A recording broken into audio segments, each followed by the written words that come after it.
接下来持续来关心到的是大陆很出招了，这一回斩断的是一共我们要来看到细节项目了，1005项的。日本的军民两用的物资，经济上面也会另外出拳。刚刚讲的1005项，这个是包含在军民两用的这些军事物资。那另外一方面，我们等一下也会来看到在经济上面的重拳，包括在观光跟消费面也会来一起做关注。赶快来看今天3个火线话题，我们请来宾帮我们特别做解答的。这一次最新的消息是中国大陆针对日本的军工、高科技产业的出口开始有了非常多的限制，而且细项已经完全出来了。来看，包括了稀土，包括了关键的金属和高阶电子等等。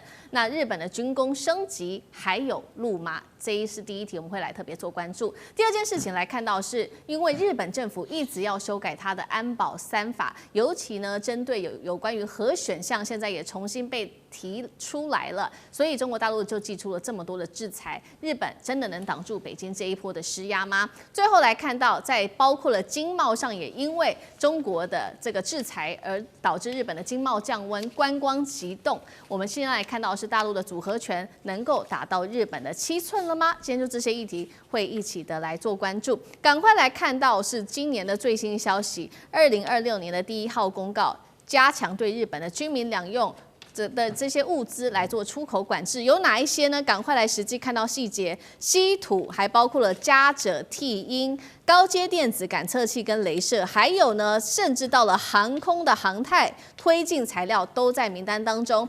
还另外看到的还有核材料、化学制品跟微生物、导航、船舶等等的制品，这制裁的项目非常的多，等于直接掐住了日本军工跟高科技升级的血管。怎么看中国这次出手是针对于高市要修订安保3法，因为它踩到了这条红线吗？这一波会不会比当初2010年钓鱼岛事件停工稀土还要对日本来说更伤？委员怎么看？对，我想当然这次的出手，最重要的导火线还是因为这个高市的发言介入了中国大陆所谓的内政的问题的红线嘛他对台湾问题做出了过度的发言。但是当然啦，就是说中国大陆为什么这一次出手这么重那么最主要的原因也是在于说那个是高市各位知道，在日本的右翼的势力是台湾台独最重要的幕后支持者。就我过去从政这10几年，台湾的这些独派的政治人物，他们很多的资金跟资源都是来自于日本的右翼势力，像我们最早以前讲到的那个什么金美玲这是很好的代表嘛所以日本右翼的政客跟台湾的台独势力是绑在一起的。但是过去日本右翼的这些政客还会遮掩一下就是虽然他暗中支持，他表面上不会讲得这么大声，不会敲锣打鼓。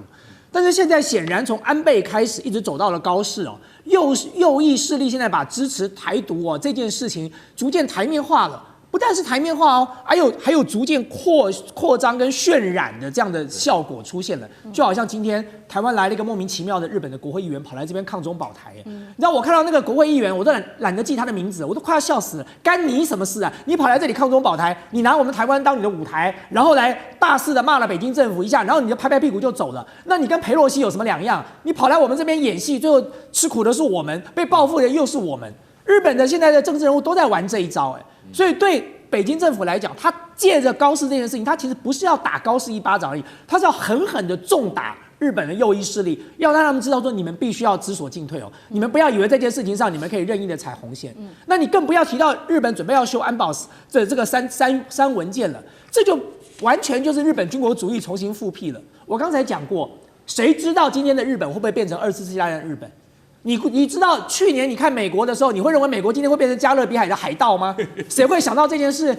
对，当时川普刚当选的时候，你会想到川普要派兵去抢格陵兰吗？你都没有想到吧？那你都没有想到了，那大家当然会想说，我现在把日本放宽了，谁知道日本会不会食髓知味？接下来24世纪大战的故事又重新上演了呢？所以其实对整个印太地区，对亚洲，为什么韩国会有这么强烈的感受？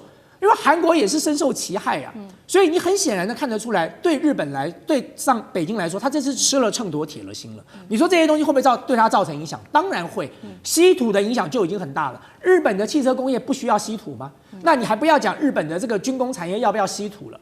所以他这次很精准的把军民两用限制了1005项，他特别强调军民两用，原因是什么？这他又师出有名的正当性了，因为他还是牢牢的绑住了军国主义这件事，就是只要跟你军国主义复辟有关的，我都把你卡住了。那么他的大旗就是在这个声讨日本的时候，他高举的这个大旗是对抗日本军国主义所以在这个大旗上，其实他是站在道德和政治的制高点上的那你说？全球现在进入了这个精密的分工时代，所以任何一个小的零件都可能卡住一个大的企业所以大家不要以为说有日本的科技这么发达，中国大陆能卡它什么？别傻了，日本很多的这个基本的零件都是来自于中国大陆的。你不要讲别人，你光讲安氏半导体事件就好了。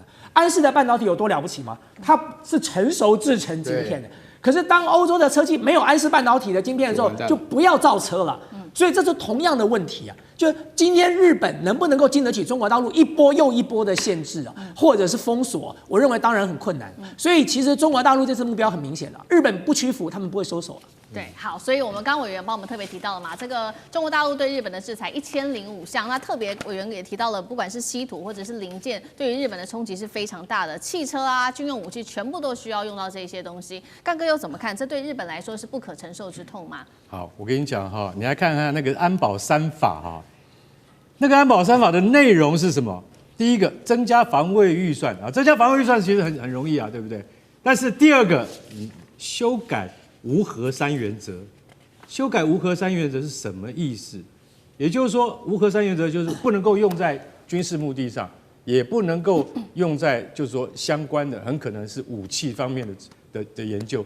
就反正他这本来就是他们日本宪法战后宪法的规定，但现在要修改，右翼势力极力在推，为什么？你知道吗？因为我们当然有很多的核能发电厂，对不对？在日本，可是我们始终没有对于核子能的另外的一项的应用。对，其实我说一句实在话，有人讲委内瑞拉你就是没有核子弹，不然的话我跟你讲，你就像当年古巴为什么后来没有被美军登上岸来？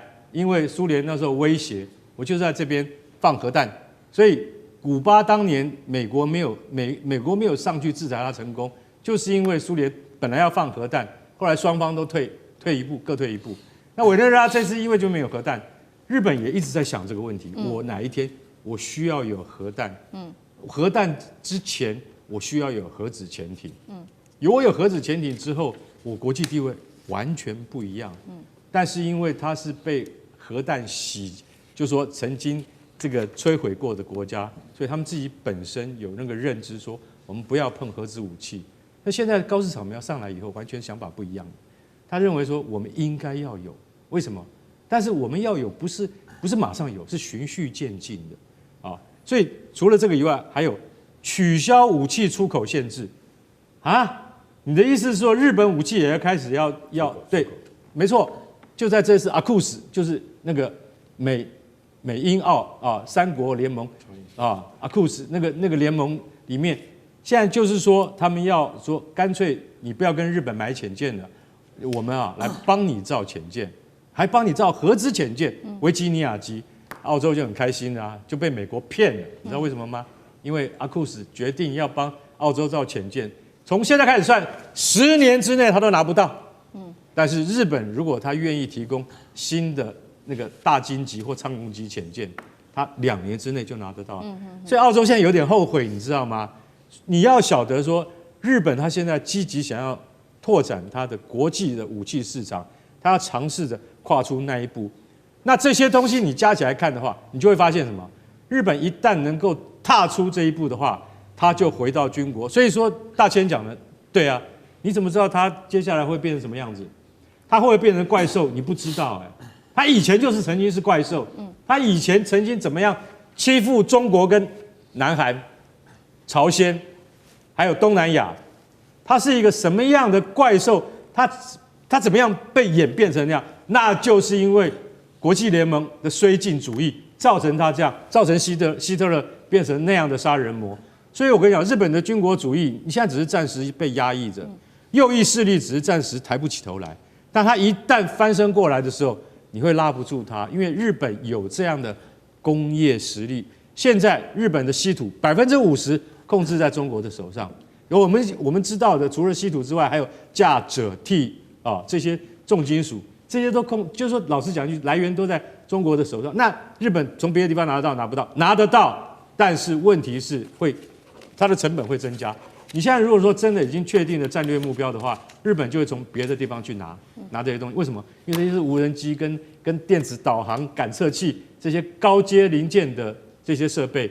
如果今天你在中国商务部它今天第1号就是限制这些东西的话，就是2026年的第1号，你就晓得说它的影响其实非常的大。我认为中国现在的做法是对的。为什么？我就是明白告诉你，日本，你不要去妄想去改变现在东亚的局势。如果你真的想要改变的话，我一定不是除了旅游，那是软制裁。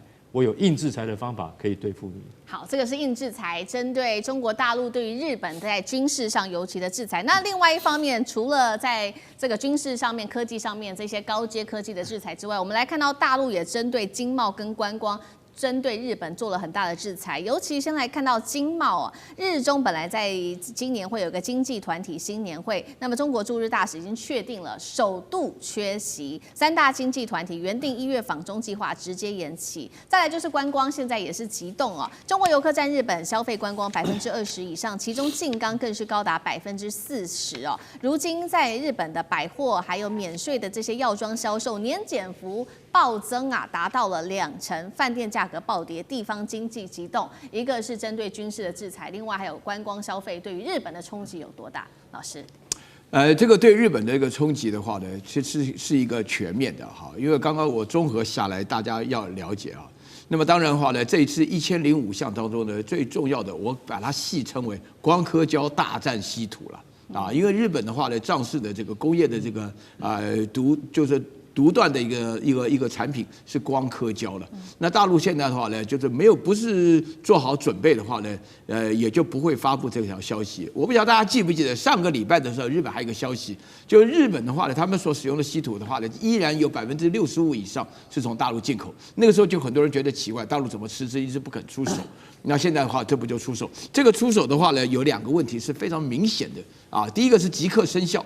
啊，马上就生效，就说昨天1月6号宣布的啊，今天是1月7号嘛，对不对？马上就开始生效了。所以说日本的话呢，他们那个太平洋司的话呢，这个司长的话呢，就外交部的哈，叫做金井正章啊，就是前一阵子跟刘敬收在一起，刘敬收穿那个武士装，插了口罩，那个金井正章啊，然后呢，他就马上提出严正的抗议。这个对日本来讲的话，日本的准备不足。然后另外的话呢，所有的军事的科技的话呢，有关军事方面的生产的话呢，它都全部要停止。然后再接下来，你刚刚提到了观光的话呢，那么对大陆来讲的话呢，这个观光现象，其实严格来讲，大家如果注意这方面消息的话呢，日本在观光的这方面表现得非常强硬的啊，有很多的餐厅讲不招待中国人，甚至还有餐厅的话呢，中国人贵了60%啊，这些现象都发生。所以这个情况是越演越烈，所以大陆现在普通老百姓的话呢，也可以感觉到去日本玩是不受欢迎的，那就不要去了。所以在这种情况下的话，对日本来讲，但是日本整体来讲，关西地区遭遇的损失特别大啊，因为日本人喜欢去关西，就是金板神、加奈良什么，日本人就是日本人喜欢欢迎中国人就在那边。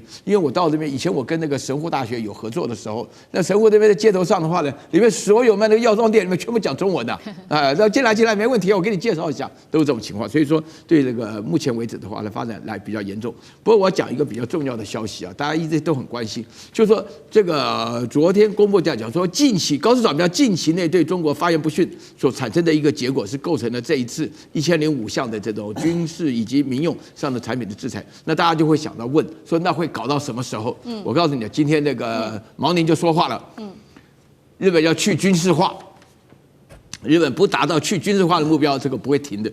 啊，这个反正已经呼应了我们前面2位来宾所讲的内容，就是说日本一个战败国就没有资格拥有任何的军事化，不要说是自卫了啊，就是拥有任何的什么导弹啊什么，通通都不行啊。那这个情况的要求，这个标准讲起来的话，我觉得像以我这种这个热血分子的这种身份来讲，那差不多。